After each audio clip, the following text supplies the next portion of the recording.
వైఎస్ఆర్సీపీ నేత మాజీ ఎమ్మెల్యే వల్లభనేని వంశీని వరుస కేసులు వెంటాడుతున్నాయి.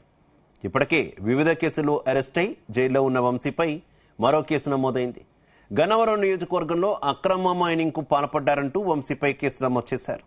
గన్నవరంలో వంశీ అక్రమ మైనింగ్ కు పాల్పడ్డారని మైనింగ్ ఏడీ గన్నవరం పోలీస్ స్టేషన్లో ఫిర్యాదు చేశారు. ఇందుకు సంబంధించి అక్రమ తవ్వకాలపై నివేదికను పోలీసులకు సమర్పించారు. 2019 నుంచి 2024 వరకు వంశీ ఆయన అనుచరులు చేసిన అక్రమాల వివరాలు అందులో ఉన్నాయి. సుమారు 100 కోట్ల రూపాయల విలువైన మైనింగ్ అక్రమాలకు పాల్పడ్డారని వంశీపై ఫిర్యాదు చేశారు. దీంతో కేసు నమోదైంది. వరుస కేసులతో వల్లభనేని వంశీ ఉక్కిరిబిక్కిరవుతున్నారు.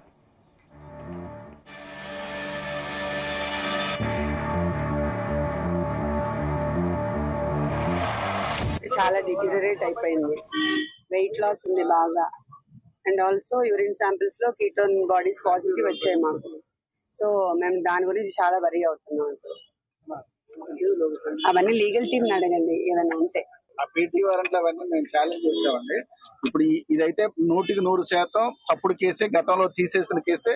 మళ్ళా ఏదో తిరిగి తవ్వి ఏదేదో చేద్దామన్న ప్రయత్నం చేస్తున్నారు తప్ప అదేం లేదు. దీంట్లో కూడా సోమవారం కోర్టు వారు బెయిల్ పిటిషన్స్ అన్ని వేస్తే ఇంటర్మ్ బెయిల్ కూడా రేపిస్తారు. ప్రస్తుతం వంశీ గారి ఆరోగ్య పరిస్థితి బాగుండలేదు. ఆయన కూడా హాస్పిటల్ తీసుకెళ్ళమని డైరెక్షన్ కూడా కోర్టు వారు ఇచ్చారు. తీసుకెళ్తారు. రైట్. వైఎస్ఆర్సీపీ నేత వల్లభనేని వంశీపై మరో కేసు నమోదైనట్టు తెలుస్తుంది. వరుస కేసులతో వల్లభనేని వంశీ ఉక్కిరి బిక్కిరి అవుతున్నారనే చెప్పుకోవచ్చు. ఇక ఇదే విషయానికి సంబంధించి మరింత సమాచారం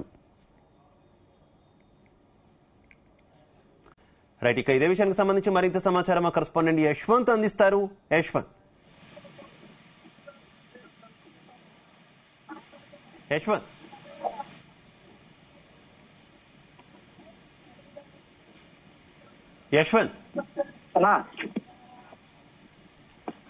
వంశీని వరుస కేసులు వెంటాడుతున్న సిచ్యువేషన్ కదా, ఏం జరుగుతుంది అనుకోవాలి వంశీ విషయంలో? రైట్ శివ, ఏదైతే ఆంధ్రప్రదేశ్ లో ఉన్నటువంటి మాజీ ఎమ్మెల్యే వైసీపీ నేత వల్లభనేని వంశీకి అయితే మాత్రం మరోసారి కూడా ఆ కేసులు వెంటాడుతుందని చెప్పుకోవచ్చు. ఇప్పటికి కూడా 5 కేసులు వెంటాడుతున్నప్పటికీ కూడా 4 కేసుల్లో అయితే బెయిల్ అయితే లభించింది. ఏదైతే టీడీపీ కార్యాలయంపై దాడి కేసులు మాత్రమే బెయిల్ లభించాల్సి ఉంది. ఈ తరుణంలోనే మరొక కేసు కూడా ఇప్పటికైతే మాత్రం వల్లభనేని వంశీ మీద అయితే మాత్రం నమోదైంది.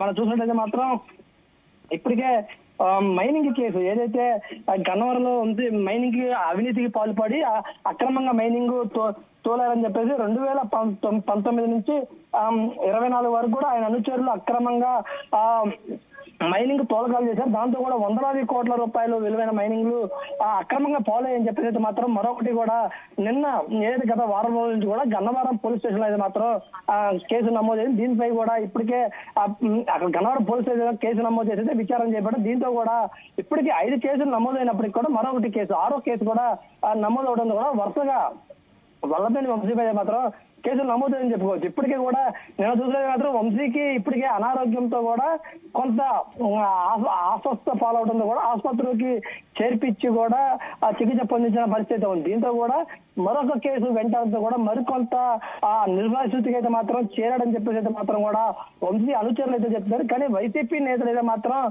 కావాలని కూటమి ప్రభుత్వం వంశీపై కావాలని కేసులు మోపి వంశీని తీవ్రంగా ఇబ్బందులు గురి చేయాలి, వైసీపీ నేతలు మరొక నేతలు ఉండకూడదు అనే ధోరణిలోనే కూటమి ప్రభుత్వం చేస్తుంది, అక్రమ కేసులు పాల్పడుతుందని చెప్పేసి అయితే మాత్రం ఇటువైపు వైసీపీ నేతలు కానివచ్చు, అదేవిధంగా వంశీ అనుచరులు కూడా ఇటు ఆగ్రహం వ్యక్తం చేసిన పరిస్థితి ఉంది.